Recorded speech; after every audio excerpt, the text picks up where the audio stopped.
ఓం నమ శివాయ. నేను మీ శ్రీకృష్ణ చాముండేశ్వర మహర్షి ఛానల్కు స్వాగతం. మనం ఈ క్రోధినామ సంవత్సరంలో మేషరాశి గురించి కొన్ని విషయాలు తెలుసుకుందాం. ఈ క్రోధినామ సంవత్సరంలో మేషరాశి వారికి మనం రాశి ఫలాలందరూ విన్నారు, చక్కగా ఆదరించారు, చాలా సంతోషం. అయితే ఈ సంవత్సరం మనం చూసినట్లయితే గురువు యొక్క అనుగ్రహం, శని యొక్క అనుగ్రహం చాలా బాగుంది. కానీ రాహుకేతువుల యొక్క ప్రభావం వల్ల ఎలాంటి సమస్యలు రాబోతున్నాయి, అలాగే ముఖ్యంగా ఏ గ్రహ దోషాల వల్ల మనకి సమస్యలు వచ్చే అవకాశం ఉంటుంది. అంతా బాగానే ఉంది అని చెప్తున్నాం, మరి అందరికీ బాగుండాలని లేదు కదా. కాబట్టి ఇప్పుడు చెప్పే ఈ రాశి ఫలాలన్నీ కూడా ఒక 30% మాత్రమే యాక్టివేట్ అవుతుంది, కనెక్ట్ అవుతుంది అందరికీ. సో మరి మిగతా వారికి, అలాగే ఈ జాతక చక్రాలు ఎన్ని పంచాంగాలు అన్ని పక్కన పెట్టుకున్నా అసలు మన యొక్క జాతకంలో కానివ్వండి, మన యొక్క స్థితిలో ఇప్పుడు జరుగుతున్న సమస్యలు ఏంటి అని ముఖ్యంగా మనం గమనించినట్లయితే దాంట్లో అనారోగ్యం అనేది ఉంటుంది. అలాగే ఆర్థిక పరంగా అంటే డబ్బు కోసం సమస్య అనేది ఉంటుంది. అలాగే మానసికంగా సమస్య అనేది ఉంటుంది. సో ఈ 3 సమస్యలు అనేది మనకి వేధిస్తున్న అంశాలు ప్రధానంగా. అయితే మానసికంగా అలాగే అనారోగ్యంగా ఉన్నప్పుడు మనల్ని పరిష్కార మార్గం వైపు తీసుకెళ్ళడానికి ధనం అనేది కావాల్సి ఉంటుంది. కాబట్టి దానికి సంబంధించిన పరిహారాలు చేస్తూ మనం వెళ్తూ ఉంటాం. అయితే ముఖ్యంగా అసలు ఈ రోగాలు రాకుండానే, ముందుగానే మనం ఈ మానసిక సమస్యలు రాకుండానే చిన్న చిన్న పరిష్కారాలతో మనం ఎలా చేసుకోవచ్చు అనేది ఈ ఎపిసోడ్లో తెలుసుకుందాం. ముఖ్యంగా మన యొక్క పూర్వజన్మ కృతం పాపం వ్యాధి రూపేణ బాధయ్యేది. కాబట్టి కర్మలో చేసినటువంటి పాప కృత్యాల వల్ల ఈ జన్మ మనం బాధలు అనుభవించాల్సి వస్తుంది, అనుభవంలోకి వస్తాయి అని చెప్పబడింది. అయితే ముఖ్యంగా జాతక చక్రంలో 3వ స్థానం, అలాగే 6వ స్థానం, 8వ స్థానం, 12వ స్థానం జన్మస్థానం అంటే 1, 3, 4, 5, 7, 11, 12 ఇవన్నీ కూడా రోగాన్ని నిర్ధారణ చేయటం, ఇవి యాక్టివేట్ చేయటం, వాటిని వాడుకలోకి తీసుకురావటం అనేది జరుగుతుంది. అది ఎట్లా అంటే మనకి గోచర రీత్యా 3వ స్థానంలో నుంచి రోగస్థానం అయినటువంటి షష్టాష్టమాలలో ఎక్కడైనా పడ్డా అప్పుడు మనకి రోగం అనేది యాక్టివేట్ అవుతుంది, రోగాలు వస్తాయన్నమాట. కాబట్టి ఇక్కడ మనం చూసినట్లయితే 3వ స్థానం కానీ లేకపోతే ఏ ఇతర స్థానాల్లో కానీ పాపగ్రహాలు ఉన్నప్పుడు ఆ యొక్క పాపగ్రహాల్లో ఉన్నటువంటి గ్రహాల యొక్క ప్రభావం వల్ల, ఆ స్థానాల వల్ల మనకి రోగాలు యాక్టివేట్ అవుతాయి అన్నమాట.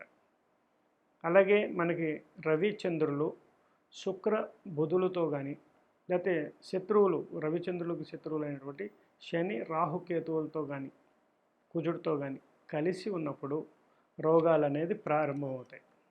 కాబట్టి మీ యొక్క జాతక చక్రం మనం గమనించాలి. మనకి రవి రాహుతో కలిసి ఉన్నాడా, చంద్రుడు కేతువుతో కలిసి ఉన్నాడా, లేకపోతే కుజుడితో కలిసి ఉన్నాడా, శని రవులు కలిసి ఉన్నారా, ఇది ఏ స్థానంలో ఉంది, ఆ స్థానంలో మళ్ళీ వర్ష ఫలాల్లో చూసుకున్నట్లయితే, అలాగే గోచార రీత్యా మనకి ఎలా ఉంది, దీంట్లో 3వ స్థానంలో ఉన్నటువంటి ఆ 3వ స్థానం ఖాళీగా ఉన్నట్లయితే మళ్ళీ 6వ స్థానం కూడా ఖాళీగా ఉన్నట్లయితే 8వ స్థానం కూడా ఖాళీగా ఉండి ఏ గ్రహం లేకుండా 12వ స్థానం కూడా ఈ రోగాలను యాక్టివేట్ అయ్యే అవకాశాలు ఉంటాయన్నమాట.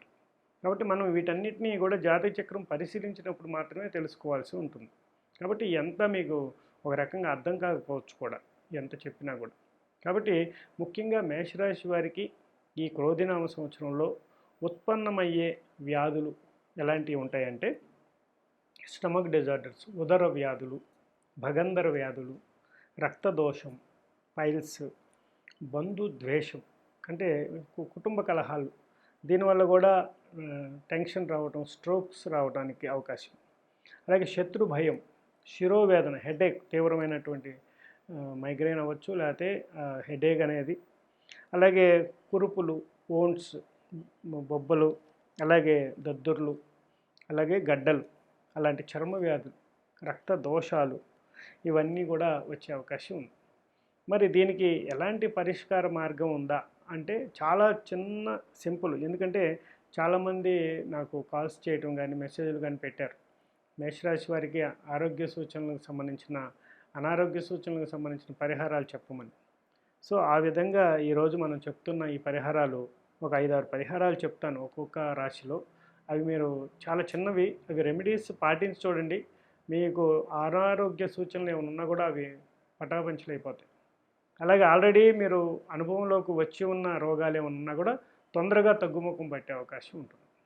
కాబట్టి ముఖ్యంగా మేషరాశి అంటే అశ్విని, భరణి, కృత్తిక ఈ 9 పాదాల్లో జన్మించిన 3 నక్షత్ర జాతకులే మనకు మేషరాశి కిందకు వస్తారు. కాబట్టి ఈ అశ్విని, భరణి, కృత్తిక రాశిలో ఉన్నవారు, ఈ మేషరాశిలో ఉన్నవారు ఎవరైనా కూడా ఈ రెమెడీస్ చేయడానికి ప్రయత్నం చేయండి. ఏం లేదు, మీరు రాత్రి నిద్రపోయేటప్పుడు మీ మంచం కింద ఒక రాగి చెంబు నీళ్లు పెట్టుకొని నిద్ర చేసిన తర్వాత పొద్దున్నే ఉదయాన్నే ఆ నీటిని తీసుకొని కళ్ళగద్దుకొని ఉత్తర దిశలో ఉన్నటువంటి మొక్కలు ఉంటాయి కదా, చిన్న చిన్న మొక్కలు, పూల మొక్కలు అయ్యి వాటికి దగ్గర మీ చేతులతో అలా జారవేయవండి వాటిని. ఇది మీరు చేయటం వల్ల చాలా చాలా వైబ్రేషన్, మీకు మంచి హెల్త్ ఇష్యూస్ ఏమైనా ఉన్నా కూడా క్లియరెన్స్ చేయడానికి అవకాశం ఉంటుంది. అదేవిధంగా ఇది ఎవరైనా చేయొచ్చు, ఏ వయసు వారైనా చేయొచ్చు. ఎవరైతే చేశారో వాళ్ళే నీటిని తీసుకువెళ్ళి మొక్కలకు పోయటం అనేది చేయాల్సి ఉంటుంది. ఒకళ్ళు పడుకుంటే నువ్వు వెళ్ళి పడుకుని నేను కొద్దిసేపు పడుకుంటాను నువ్వు చేసే అమ్మ అని అమ్మకి చెప్పటం కాదు. ఎవరైతే ఈ యొక్క దీని గురించి పెట్టుకున్నారో ఆ చెంబుని వాళ్ళే తీసి ఆ నీటిని చెట్ల దగ్గర పోసేసి రావటం అనేది చేయాల్సి ఉంటుంది. అదేవిధంగా మీరు ఆదివారం కానివ్వండి, మంగళవారం కానివ్వండి, ఆవుకి మీ చేతుల మీద గుండానే ఒక రొట్టెలు చేయండి. రొట్టెలు చేసి వెజిటబుల్స్ కానీ అన్నీ వేసి రొట్టెలు చేసి దాన్ని ఆవుకి తినిపించడానికి ప్రయత్నం చేయండి. క్యారెట్ కూడా దాంట్లో వేసి, పచ్చి క్యారెట్ని కూడా వేసి, కొబ్బరి ముక్కలు ఇవన్నీ కూడా వేసి ఒక రొట్టెలాగా తయారు చేసి దాన్ని ఆవుకు తినిపించడానికి ప్రయత్నం చేయండి. ఇది చేసిన తర్వాత మీకు మ్యాక్సిమం స్టమక్ డిజార్డర్స్, ఇప్పుడు నేను చెప్పేవి కూడా పరీక్షించిన రెమెడీలు అనమాట. కాబట్టి ఇవన్నీ కూడా చాలా పెద్ద పెద్ద గ్రంథాల్లోంచి సేకరించినవి, నేనేదో సృష్టించి చెప్పట్లేదు. ఆల్రెడీ పెద్ద పెద్ద గ్రంథాల నుంచి సేకరించినవి అనమాట.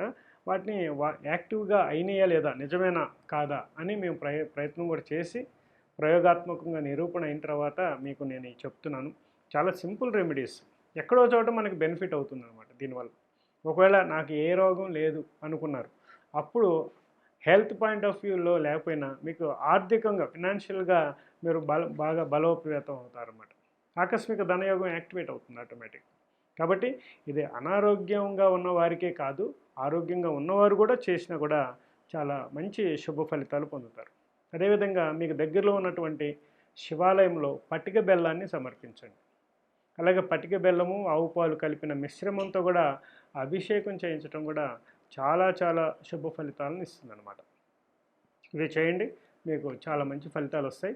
దీంతో పాటుగా హనుమత్ ప్రసన్నత ఒత్తులతో, అంటే తెల్ల జిల్లేడు ఒత్తులతో ఆంజనేయ స్వామి గుడిలో మీరు దీపారాధన చేయటం వల్ల కూడా శుభ ఫలితాలు పొందే అవకాశం ఉంటుంది. శుభం భవతమే సదాశివం.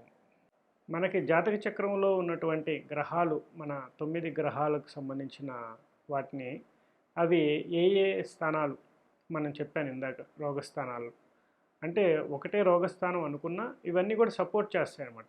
అలాగే వాడుకలోకి తీసుకొస్తాయి. నిర్లిప్తమైన అంతర్లీనంగా ఉన్నటువంటి రోగాన్ని కూడా బయటికి తీసుకొచ్చే స్థానాలు కొన్ని ఉన్నాయన్నమాట. కాబట్టి అసలు ఏ ఏ గ్రహం అసలు ఏ ఏ రోగాలని మనకి యాక్టివేట్ చేయగలదు అనేది గమనించినట్లయితే మీరు ఈజీగా మీ యొక్క జాతక చక్రంలో ఏ గ్రహం బాగోలేదు అనేది మీరు తెలుసుకున్నట్లయితే తప్పకుండా ఆ గ్రహానికి సంబంధించిన నేను ఇప్పుడు చెప్పినది ఒకసారి నోట్ చేసుకుని టాలీ చేసుకుని చూడండి. అవి లేకపోతే చక్కగా మీ గ్రహం బాగానే ఉన్నట్టు మీకు అర్థం చేసుకోవచ్చు. ముఖ్యంగా రవి అయితే హార్ట్కు సంబంధించిన గుండె దడ, అలాగే పక్షవాతం, నర్వస్ సిస్టంలో అంటే చచ్చుబడిపోవటం, పిచ్చి, ఉన్మాదం, మూర్ఛ ఇలాంటి మీకు రావడానికి అవకాశం ఉంటుంది. అది కూడా బుధుడు 6లోను లేకపోతే 12లో కానీ ఉన్నట్లయితే బీపీ అనేది హై స్టేజ్కి వెళ్తుంది అనమాట. సో ఇది మీరు గమనించండి రవికి సంబంధించి. అలాగే చంద్రుడికి సంబంధించిన దాంట్లో చూసినట్లయితే హృద్రోగము అండ్ కంటికి సంబంధించింది, అది కూడా ఎడమ కన్నుకి ఎక్కువ. రవికి అయితే కుడి కన్ను, చంద్రుడికి ఎడమ కన్ను మనం చూసుకోవాల్సి ఉంటుంది. అలాగే ముక్కు లోపల రంధ్రాలు, నాసికలో మనకు జాయింట్లో అనమాట. అదేవిధంగా హార్ట్ బీటింగ్ అనేది, గుండె లయ, అలాగే తొందరగా అలసిపోవటం అనేది, అంటే నీరసం, ఎంత తిన్నా కూడా నీరసం అనేది కనిపిస్తూ ఉంటుంది. అలాగే మానసిక ఉన్మాదం, అలాగే నిద్ర పట్టకపోవటం, పిచ్చి పిచ్చి కలలు రావటం, ఇవన్నీ కూడా మీకు ఉన్నట్లయితే చంద్రుని వల్ల ఇబ్బందులు పడుతున్నారు. క్షీణచంద్రుడు మీ జాతక చక్రంలో ఆల్రెడీ క్షీణచంద్రుడు యొక్క ఉంటే అది కూడా దోషం అవుతుంది. కాబట్టి దానికి సంబంధించిన పౌర్ణమి రెమెడీ అనేది చేసినా కూడా మంచి ఫలితాలు వస్తాయి. అదేవిధంగా కుజుడికి సంబంధించిన దాంట్లో చూసినట్లయితే ఇందాక కూడా చెప్పాను, మేషరాశికి అంటే కుజుడే కాబట్టి అవన్నీ కూడా వర్తిస్తాయి. ప్లస్ కడుపు నొప్పి, కలరా, కాలేయ వ్యాధులు, లివర్కి సంబంధించిన వ్యాధులు, మూత్రకోశ వ్యాధులు, మన యొక్క మూత్రనాళానికి సంబంధించిన సమస్యలు అనేది రావడానికి అవకాశం ఉంటుంది. అదేవిధంగా బుధుడు ఆటలమ్మ, స్కిన్ బొబ్బలు రావటం, దద్దుర్లు రావటం, అలాగే మెడకి శిరోజాలు, ఊరి హెయిర్ ఫాలింగ్ అవటం, అలాగే మెదడు వాపు వ్యాధి, నరాలు బలహీనత, స్కిన్ డిజార్డర్స్, అలాగే నాలిక మీద సంబంధించిన సమస్యలు రావడానికి అవకాశం ఉంటుంది. నాలిక మీద ఎప్పుడైతే మనకి సమస్యలు వస్తాయో లోపల అల్సర్కి సంబంధించిన సమస్యలు, పేగుకు సంబంధించిన సమస్యలు మనకు నాలిక మీద స్పష్టంగా తెలుస్తాయి. అదేవిధంగా గొంతుకు సంబంధించిన సైనస్కి సంబంధించి అండ్ గొంతు శ్లేష్మ సంబంధమైన వ్యాధులన్నీ కూడా బుధుడి వల్ల మనకు వస్తాయి.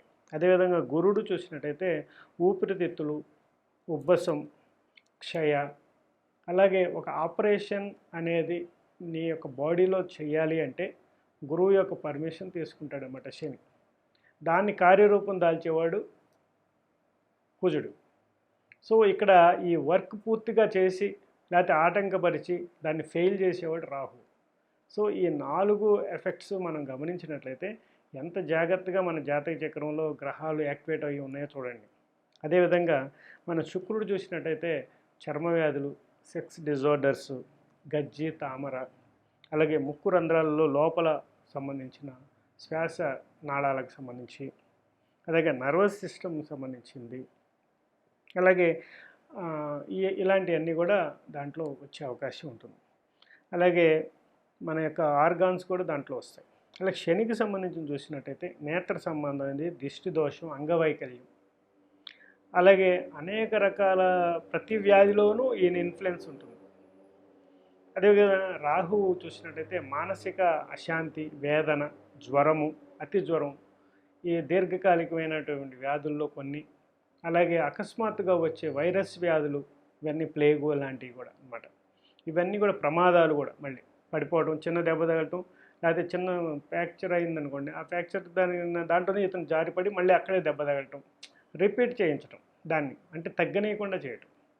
అలాగే కేతువు చూసినట్టయితే కీళ్ళ నొప్పులు, హెర్నియా, గాల్ బ్లాడరు, అలాగే శుకరోగాలకు సంబంధించి, అలాగే చెవులకు సంబంధించి, అలాగే వెన్నుపూసకు సంబంధించి, అలాగే మైండ్లో ఉన్మాద స్థితిని ఒక మాయ, ఒక భ్రాంతి స్థితికి తీసుకెళ్ళటం, నిర్లిప్తంగా ఉండటం, అంటే ఏం చేస్తున్నాడో తెలియని విధంగా మైల్డ్గా ఉండటం, ఇవన్నీ కూడా కేతువు యొక్క ఎఫెక్ట్లో మనం గమనించవచ్చు.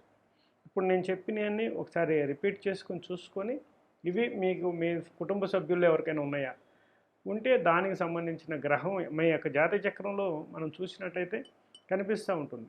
3వ హౌస్లో ఎవరున్నారు, 3rd హౌస్లో ఎవరున్నారు, ఎవరు గ్రహాలు లేవు, 6వ ఇంట ఎవరున్నారు, 8వ ఇంట ఎవరున్నారు, 12వ ఇంట ఎవరున్నారు, 10వ ఇంట ఎవరున్నారు, ఇవన్నిటిని బట్టి మనం ఈ కాంబినేషన్స్ మనం చూసుకున్నట్లయితే తప్పకుండా మీరు పరిష్కార మార్గం మీరే తెలుసుకోవచ్చు. అలాగే ఏ జాతక చక్రం ఎవరు చూసిన జ్యోతిష్యుడి ద్వారా కూడా తెలుసుకున్నా కూడా ఈ పరిష్కార మార్గం తెలుసుకోవచ్చు. అలాగే ఇప్పుడు నేను చెప్పిన పరిష్కారాలన్నీ కూడా చేయటం వల్ల కూడా వీటన్నిటి నుండి కూడా ఉపశమనం పొందే అవకాశం ఉంటుంది. శుభం భవతు. ముఖ్యంగా మన యొక్క జాతక చక్రంలో రవిచంద్రులు శుక్ర బుధులతో కలిసి ఉన్నప్పుడు రోగాలు బయటపడతాయి. అది కాకుండా ఈ యొక్క రవిచంద్రులు శత్రుగ్రహాలైనటువంటి శని, రాహుకేతువులతో కూడా కలిసి ఉన్నప్పుడు మనకి రోగాలు అనేది బయటపడటం అనేది జరుగుతుంది. అదేవిధంగా 3లోను అంటే 3వ స్థానంలో కానీ మరి ఇతర స్థానంలో కానీ పాపగ్రహాలు కానీ ఉన్నప్పుడు వర్షకుండలలో 3వ గ్రహం 3వ స్థానంలో కానీ 9వ స్థానంలో కానీ వచ్చినప్పుడు ఆ గ్రహాలు రోగాలు ఏర్పడే అవకాశం ఉంటుంది. అదేవిధంగా మన యొక్క జన్మంలో ఉన్న గ్రహం వర్షకుండలలోకి వచ్చేటప్పటికి 3వ స్థానంలో కానీ ఉన్నట్టయితే అంటే మన యొక్క జాతక చక్రంలో లగ్నంలో ఏదన్నా ఒక పాపగ్రహం ఉండి ఉన్నట్లయితే, అది వర్ష ఫలాల్లో మనం చూసినట్లయితే, అది మూడో ఇంట ఉన్నట్టయితే అప్పుడు మీకు ఆ యొక్క రోగం అనేది యాక్టివేట్ అయ్యే అవకాశం ఉంటుంది. అదేవిధంగా ఆరో ఇంట గ్రహం వర్ష ఫలాల్లో చూసుకున్నట్లయితే మూడో ఇంట్లో ఉన్నట్లయితే తప్పకుండా అనారోగ్య సూచనలు, అలాగే ప్రమాదాలు, యాక్సిడెంట్స్ జరిగే అవకాశం ఉంటుంది. అలాగే మన జాతక చక్రంలో అష్టమంలో ఉన్నటువంటి గ్రహం వర్ష ఫలాల్లో చూసుకున్నట్లయితే మూడో ఇంట కానీ ఉన్నట్లయితే అప్పుడు కాళ్ళు విరగటం, అంగవైకల్యం, ప్రమాదాలు, యాక్సిడెంట్ అనేది జరిగే అవకాశాలు ఉంటాయి. కాబట్టి ఇదంతా ఈజీగా మనం పద్దాక చూసుకోలేం పద్దాక.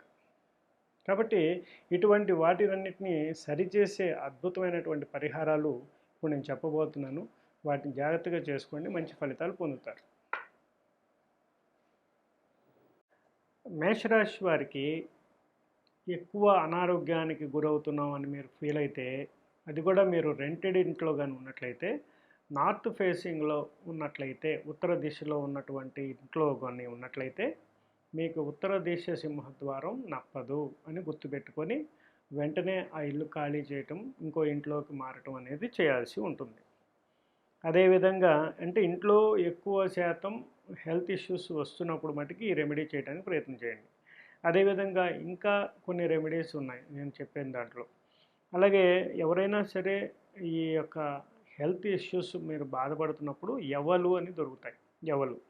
అదేవిధంగా ఎవలు, అలాగే ఒక చిన్న రాగి ముక్క, అలాగే ఒక ఎర్ర చందనం ముక్క, అలాగే కొద్దిగా బొగ్గులు, వీటన్నిటినీ కూడా మీ తల చుట్టూ 3 సార్లు తిప్పుకొని వాటిని పారే నదిలో కానీ, పారే కాలువ, మంచినీళ్ళ కాలువ ఏదైనా దాంట్లో వాటిని వదిలేసేయండి. మీకు ఆ హెల్త్ ఇష్యూస్ క్లియర్ అయిపోవాలని చెప్పి మనసులో అనుకొని దాన్ని వేయటానికి ప్రయత్నం చేయండి. అలాగే నేను అంతకుముందు కూడా చెప్పడం జరిగింది, ఒక జీవిని కూడా దానం చేయటం. అంటే మేకని మీరు ఇవ్వాల్సి ఉంటుంది. మేకపోతు అంటాం కదా, ఆ మేకపోతు ఉన్నటువంటి కొమ్ములున్న మేకపోతు, ఆ మేకపోతును ఒకటి దానంగా ఇచ్చేసేయండి. దీనివల్ల మీరు చాలా చాలా హెల్త్ రికవరీ అనేది మీరు చూస్తారన్నమాట. వీటికి అయ్యే ఖర్చు చాలా తక్కువ, కానీ మీకు హాస్పిటలైజేషన్ అనేది చాలా చాలా తగ్గిపోతుంది.